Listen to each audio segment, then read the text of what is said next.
मोहम्मद अली जिन्ना साहब के साथ रहे, क्या बात। फिर आपके बड़े अलीगढ़ यूनिवर्सिटी से भी पढ़े, तो घर का माहौल कैसा था? घर का माहौल बहुत पुरसुकून, हंसी मजाक, खेल तमाशा, थोड़ी तालीम, थोड़ी तरबियत।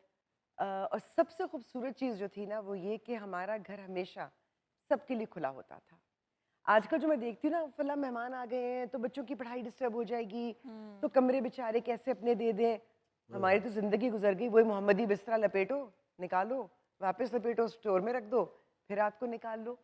वो जो रौनक लोगों की, वो जो बरकतें मेहमानों की, रहमतें आने वालों की, वो मुझे नहीं नजर आती।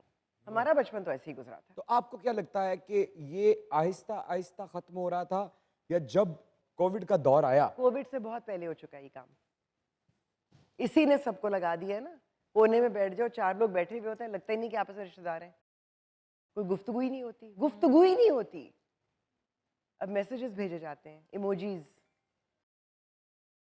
बीमारी तो नहीं है मोबाइल?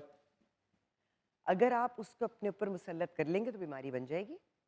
कौन है जिसने इसको मुसल्लत नहीं किया हुआ? कोई मेरे जैसे चार बेवकूफ होंगे। कम इस्तेमाल करती हैं फोन?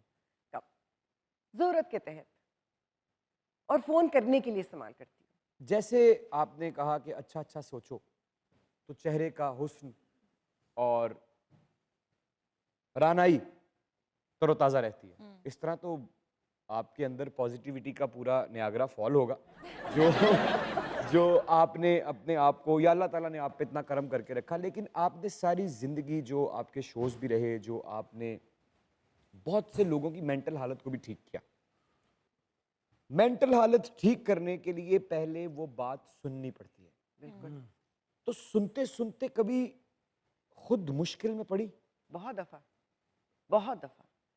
क्योंकि जब आप किसी की तकलीफ़ का एहसास कर रहे होते हैं, उसकी बात को सुन रहे होते हैं, समझ रहे होते हैं, और आपको ये एहसास होता है कि आप हेल्पलेस हैं, आप एक्चुअली उसके लिए कुछ कर नहीं सकते, तो वो तकलीफ़ बढ़ जाती है, वो फिर आपकी तकलीफ़ बन जाती है।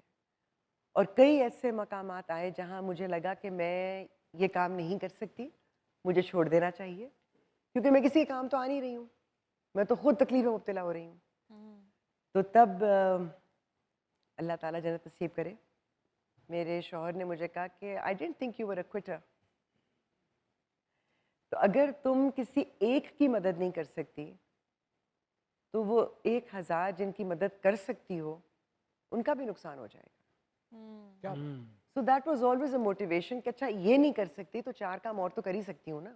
एक प्रॉब्लम होता है जो कि रियलिस्टिक प्रॉब्लम होता है, क्योंकि आपने मेंटल हेल्थ पे बहुत काम किया है लोगों को। उसको टैकल करना, उसको डील करना, उसको सॉल्व करना कदरे आसान होता है जो कि अनरियलिस्टिक मैटर होता है। जैसे कि अनवांटेड नेगेटिव थॉट्स।